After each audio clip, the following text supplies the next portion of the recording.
اعوذ باللہ من الشیطان الرجیم، بسم اللہ الرحمن الرحیم۔ شروع اللہ کے نام سے جو بڑا مہربان اور نہایت رحم والا ہے۔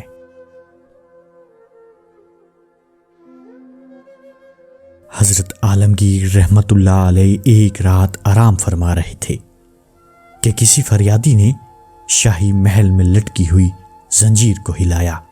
یہ زنجیر اس مقصد کے لیے لٹکائی گئی تھی تاکہ جو فریادی شہنشاہ کے حضور کوئی فریاد سنانا آنا چاہے وہ زنجیر ہلا دے تاکہ شہنشاہ کو پتہ چل جائے کوئی فریادی فریاد سنانے آیا ہے۔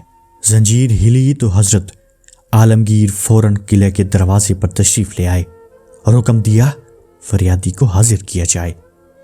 تھوڑی دیر کے بعد ایک ضعیفہ کو حاضر کیا گیا۔ ضعیفہ نے آداب شاہی بجا لانے کے بعد عرض کیا، حضور میں رام نگر جو آگرہ سے 15 میل فاصلے پر ہے وہاں سے آئی ہوں۔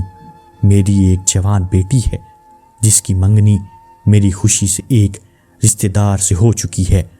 گاؤں کے ذمہ دار کا ایک بیٹا میری بیٹی سے شادی کرنا چاہتا ہے۔ میں نے انکار کر دیا ہے، لیکن اب اس نے ارادہ کر لیا ہے کہ وہ زبردستی میری بیٹی کو اپنی ہوس کا شکار کرے گا۔ میں بیوہ ہوں، غریب ہوں اور وہ ذمہ دار ہے، میں کس طرح اس کا مقابلہ کر سکتی ہوں؟ حضرت عالمگیر نے فرمایا، گھبراؤ نہیں، اس کا انتظام کر دیا جائے گا۔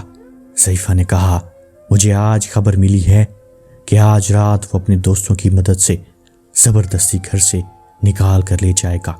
مجھے یقین ہے کہ ایسا ہو جائے گا۔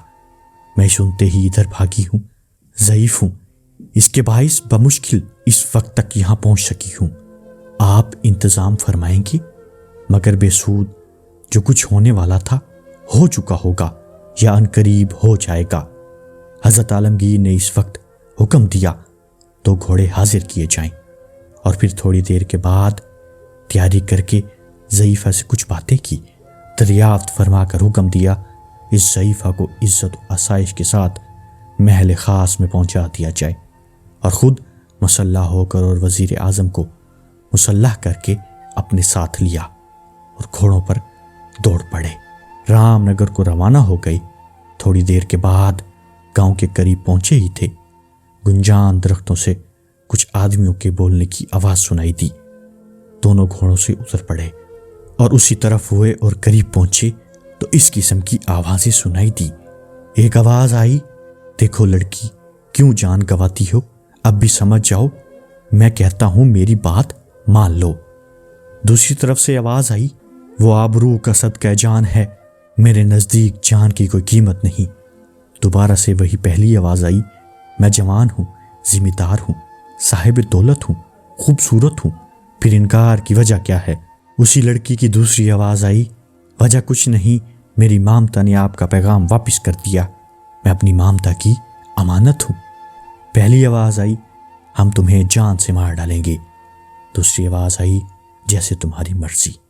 پہلی آواز آئی جس میں اس نے اپنے دوستوں کو بلایا، اور اس آواز کے سنتے ہی بہت سے نوجوان ادھر ادھر سے نکل آئے اور یہ حکم پا کر اسے مار دو، اس لڑکی پر حملہ کر دیا، اور قریب تھا اس بیچاری لڑکی کو ختم کر دیتے کہ شہنشاہ عالمگیر نے اپنی تلوار نکالی اور وہاں جا پہنچے اور بادل کی طرح گرج کر فرمایا، خبردار، اور پھر بادشاہ اور وزیر دونوں ان بدماشوں پر حملہ کر دیا۔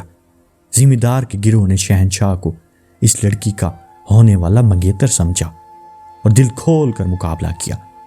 گواروں کی ہڑبونگ اور لاٹھیوں کی بوچھاڑ نے شہنشاہ اور وزیر کو زخمی کر دیا، لیکن اقبال شاہی نے اپنی تلوار کی کاٹ سے آخر کئیوں کو موت کی گھاٹ اتار دیا اور کتنے کو ہی زخمی کر دیا۔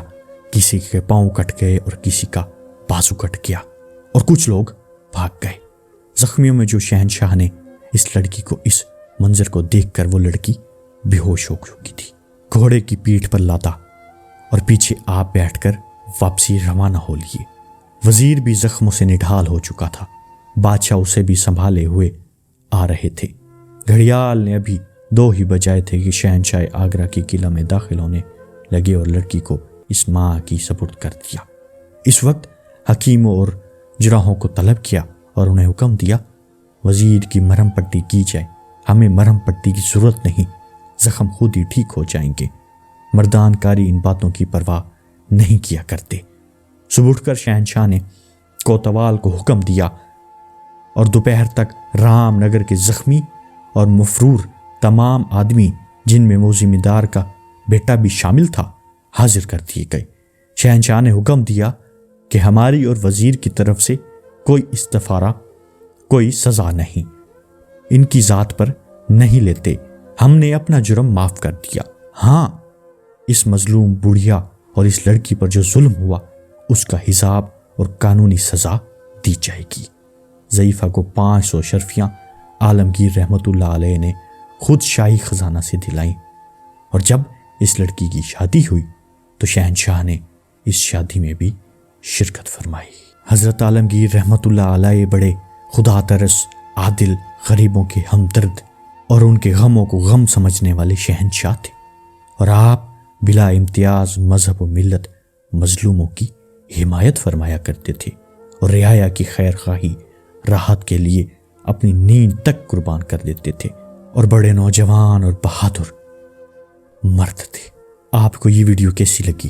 کمنٹ باکس میں اپنی رائے کا اظہار ضرور کیجیے گا، اور اگر ابھی تک آپ نے ہمارے چینل کو سبسکرائب نہیں کیا، برائے مہربانی ہمارے چینل کو سبسکرائب کیجیے اور اس ویڈیو کو زیادہ سے زیادہ شیئر کیجیے۔ ہمارے اس دینی کام میں ہماری مدد فرمائیے تاکہ آنے والی تمام ویڈیوز آپ تک بآسانی پہنچ سکیں۔ جزاک اللہ۔